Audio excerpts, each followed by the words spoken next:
ଏବଂ ସେ ପଶାପାଲି ଖେଳରେ ଯେତେବେଳେ ତାଙ୍କୁ ଆମନ୍ତ୍ରିତ କରାଯାଇଥିଲା, ମହାରାଜ ଯେତେବେଳେ କହୁଛନ୍ତି, ତେଣୁ ଧର୍ମରାଜ ଯୁଧିଷ୍ଠିର ସେ ପଞ୍ଚ ପାଣ୍ଡବଙ୍କ ସହିତ ଯାଇ ପହଞ୍ଚିଲେ ଏବଂ ସର୍ତ୍ତ ରଖାଗଲା ଏଇଆ, ଯଦି ସେମାନେ ପଶାପାଲି ଖେଳରେ ହାରିଯାଆନ୍ତି ତାହେଲେ ତାଙ୍କୁ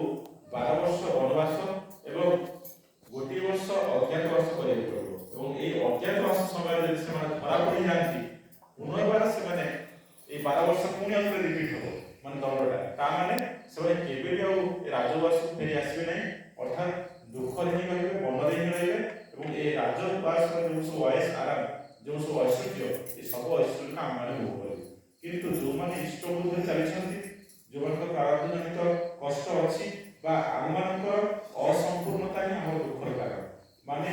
ଆମେ ଯେଉଁଭଳି ମାର୍ଗ ବାଛି ନେଇଛୁ, ଯେଉଁଭଳି ଦିଗକୁ ଆମେ ବାଛି ନେଇଛୁ, ନିର୍ବାଚନ କରି ନେଇଛୁ, ଯାହା କିଛି ଆମ ଜୀବନରେ ହେଇଛି, ଆମେ ଯାହା କିଛି ପାଇଛୁ ବା ଯାହା କିଛି ହରେଇଛୁ, ତାହା ଆମମାନଙ୍କର ସିଦ୍ଧାନ୍ତକୁ ନେଇକରି ଆମମାନଙ୍କର ଆମର ମନମାଫିକ କିଭଳି ଆମେ ଚାଲିଛୁ, ଆମେ ଯାହା ଯାହା ସବୁ ବାଛି ନେଇଛୁ, ସିଲେକ୍ଟ କରି ନେଇଛୁ, ସେ ଅନୁଯାୟୀ ଯଦି ଆମେ ଦେଖିଲୁ ଫଳଟା ଓଲଟା ଆସିଲା, ତାହେଲେ ସେଥିପାଇଁ ଆମେ ହିଁ ଦାୟୀ, ଆଉ କେହି ଦାୟୀ ନଥାନ୍ତି। କାହିଁକିନା କର୍ମଟା ଆମେ ନିଜେ ହିଁ ସମ୍ପାଦନ କରିଛୁ। ଯେମିତି ପାଠ ପଢ଼ିବାକୁ ହୁଏ, ଯେ ପାଠ ଯଦି ମୁଁ ଯେତିକି ପଢ଼ିଲି ପରୀକ୍ଷାରେ ରେଜଲ୍ଟ ବା ଫଳ ସେତିକି ଆସେ। ଚାଷବାସ ଯଦି ମୁଁ ନ କରେ, ମୋର ଜମିବାଡ଼ି ଥାଇ, ତାହେଲେ ମୁଁ ମଧ୍ୟ ରୋଜଗାରକୁ ବା ଅର୍ଥଭାବ ମୋର ଦେଖାଯାଏ, ମୁଁ ସେଥିରେ ମଧ୍ୟ ବଞ୍ଚିତ ହୁଏ। ଠିକ୍ ସେଭଳି ଭାବରେ ଅଳ୍ପ ଭାବରେ ସବୁ କାର୍ଯ୍ୟଗୁଡ଼ିକ ଆମେ ଯଦି ଦେଖିନେବା, ଆମ ଜୀବନରେ ଆମେ ଯେଭଳି ଭାବରେ ହିଁ ନିର୍ବାଚନ କରିଛେ, ସେ ସବୁ ନିର୍ବାଚନ ଅନୁଯାୟୀ ଆମକୁ ଫଳ ହିଁ ତଦମାଫିକ ମିଳିଥାଏ। ତେଣୁ ମୁଖ୍ୟ ରହିଲା କର୍ମ ଉପରେ। ତେଣୁ ପାଣ୍ଡବମାନେ ଯେତେବେଳେ ଯାଆନ୍ତି ଏବଂ ମଥାରେ ରଖିଥାନ୍ତି ଇଷ୍ଟକୁ, ଅର୍ଥାତ୍ ଭଗବାନ ଶ୍ରୀକୃଷ୍ଣକୁ। ତେଣୁ ପ୍ରତ୍ୟେକଟି ଜାଗାରେ ହିଁ ସେ ତାଙ୍କୁ ହିଁ ସେ ଅଜ୍ଞାତବାସ ସମୟରେ, ଯେମିତିକି ଉଦାହରଣ ସ୍ୱରୂପ ଯେମିତିକି ଅର୍ଜୁନଙ୍କୁ ଯେଉଁ ଅଭିଶାପ ମିଳିଥିଲା ଯେ ସିଏ ଗୋଟିଏ ମାନେ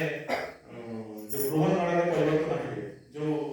ମାନେ ଅଧା ପୁରୁଷ ଅର୍ଦ୍ଧ ନାରୀରେ ହିଁ ସେ ପରିବର୍ତ୍ତନ ହେବେ, ଯେଉଁ ଅଭିଶାପଟା ତାଙ୍କୁ ଥିଲା। କାହିଁକି ନା ଅପ୍ସରା ଯେତେବେଳେ ଚାହିଁଥିଲେ ତାଙ୍କର ସଙ୍ଗ ସାହାଯ୍ୟ ଲଗେଇବା ପାଇଁ, ସେ ମନା କରିଥିଲେ ଯେ ମୁଁ ବ୍ରହ୍ମଚର୍ଯ୍ୟ ପାଳନ କରି ରହିଛି, ମୁଁ ତୁମର କଥା ରଖିପାରିବି ନାହିଁ। ଯେତେବେଳେ ସେ ଇନ୍ଦ୍ରପୁରକୁ ଯାଇଥିଲେ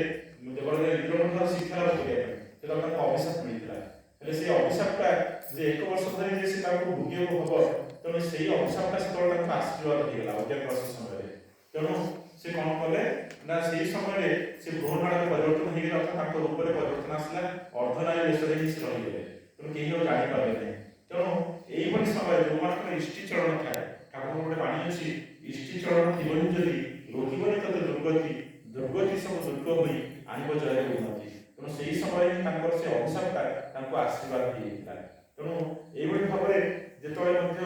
ଋଷି ଦୁର୍ବାସା ଆସିଥିଲେ ତାଙ୍କର ଆତିଥ୍ୟ ଗ୍ରହଣ କରିବା ପାଇଁ, ଦୁର୍ଯ୍ୟୋଧନ ତାଙ୍କୁ ଗୁପ୍ତଚରମାନଙ୍କୁ ପ୍ରେରଣ କରି ତାଙ୍କ ଘରେ, ପାଣ୍ଡବମାନଙ୍କ ଘରେ ଯେଉଁ ବନବାସ ସମୟରେ ଯେ ଆତିଥ୍ୟ ଗ୍ରହଣ କରନ୍ତି ତାଙ୍କ ଶିଷ୍ୟ ସମେତ ଏଭଳି ତାଙ୍କୁ ନିମନ୍ତ୍ରଣ କରିଥିଲେ। ଏବଂ ସେଇ ଦୁର୍ଦିନ ସମୟରେ କେତେବେଳେ ମାନେ ସେମାନେ ଭଗବାନ ଶ୍ରୀକୃଷ୍ଣଙ୍କୁ ହିଁ ମାନେ ସ୍ମରଣ କରିଥିଲେ ଏବଂ ଭଗବାନ ଶ୍ରୀକୃଷ୍ଣ ତାଙ୍କ ଘରେ ପହଞ୍ଚି ଯେଉଁ ଟିକେ ସଞ୍ଚିତ ଖାଦ୍ୟ ଥିଲା ତାକୁ ପାଟିରେ ଦେଇ, ଅର୍ଥାତ୍ ତସ୍ମିନ୍ ତୁଷ୍ଟେ ଜଗତୁଷ୍ଟ, ତାଙ୍କୁ ତୁଷ୍ଟ କରିବା ଭିତରେ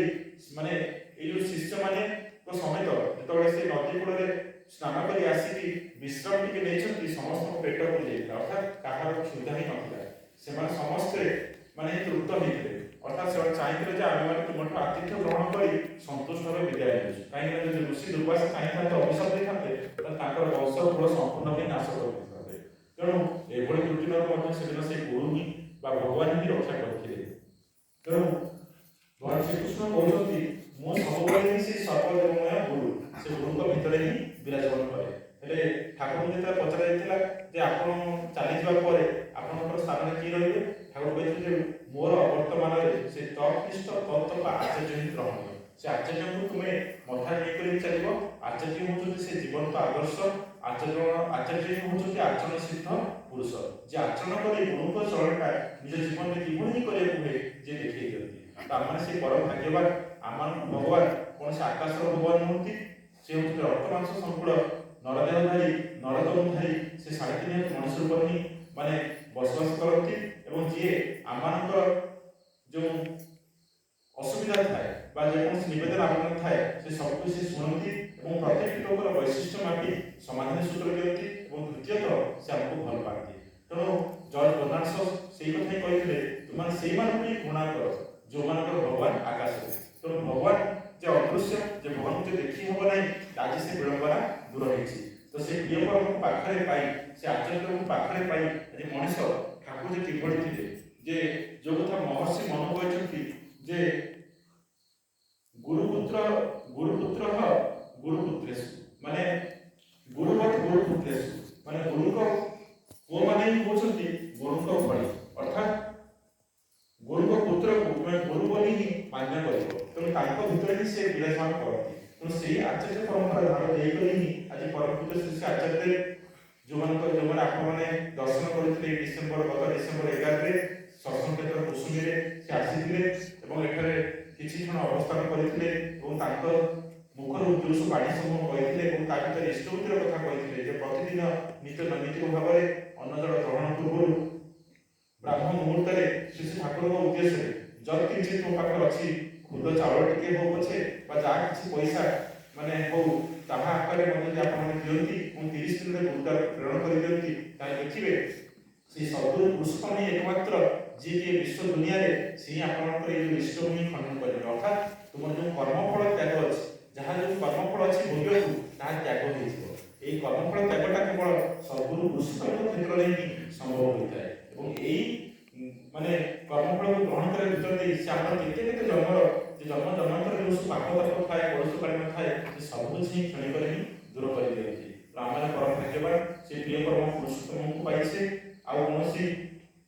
अवकाश नहीं कोनोसी द्वंद नहीं बाधा नहीं तेणु तांको आमे जेते करी धरिबा आमे ठाकुर को प्रश्न करे ठाकुर जे मो जदि के प्रश्न करे मो जीवन एते दुख जड़ंत्रणा आसी आपण धरे भितर कोन उत्तर देबी ठाकुर कहउछंती तू ताको उत्तर देबू जे तू मते ठीक भाबे बुझी पारि ना धरि पारि ना तेणु एते दुख कष्ट जड़ंत्रणा तो जीवन आसी मो आजि ठाकुर ठाकुर को धरे के चेष्टा करूछि एबे मो ठाकुर को बुझी मो किछि किछि परिमाण जहा को बुझिछि मो ठाकुर को जोर कर धरिया के मो चेष्टा करूछि निश्चित भाबे दुख ढोई निश्चित भाबे रक्षा करिबी तेणु आपण जेतबे काहे किछि हम जे हम विवेक को पचारिबा जे आमे हमर दुख कारणटा कोन प्रकृत भाबे हमर कर्मर भीतर देखि हमर दुखटा आसी हम जेते कर्म को संयत करि नेबा कर्म को जेते सगाड़ी नेबा ठाकुर को केंद्र करी ताकर विधान मापी ठाकुर जोडे कहछन्ती विधिर विधान पाइबु तू जेपरि जेते टिके काटी छांटी फळ पड़े पाइबु तू फळ से टिकवा से टिके ना हमर कर्मफल अनुसार ही हमर दुख कष्ट भोगी पड़े थाए ना आसंतु से सुकर्म करिबा सुकर्म माने ईश्वर को अभ्यस्त कर्म अर्थात इष्ट कर्म से दीक्षा पत्रर कार्य आमाने जीवा जो सब भाई मान माने दीक्षा देथिले तो अनेक गुरु राज ठाकुर थारु से अनेक दुख रे अछन आमे प्रतिदिन जाऊ जहां भी पचारु निश्चित से अनेक भाबरे दुख रे अछन मनुष्य गाड़ी पर नहीं माया मोह संसार में से आपदर ही तार कर्म बा वृत्तिर भीतर दे ओ से ताकू ही आपद कर चले प्रकृत सुख प्रकृत जे ईश्वर को धरे भीतर दे आदर्श को धरे भीतर दे जे प्रकृत सुख लुचि रहिछि जेतले से जाने और आदर्श निमंत्रण चरणी भीतर दे चले से तरह ही अनुभव कर पारे आसंतु से पेपर भीतर करिबा मु गाय उठा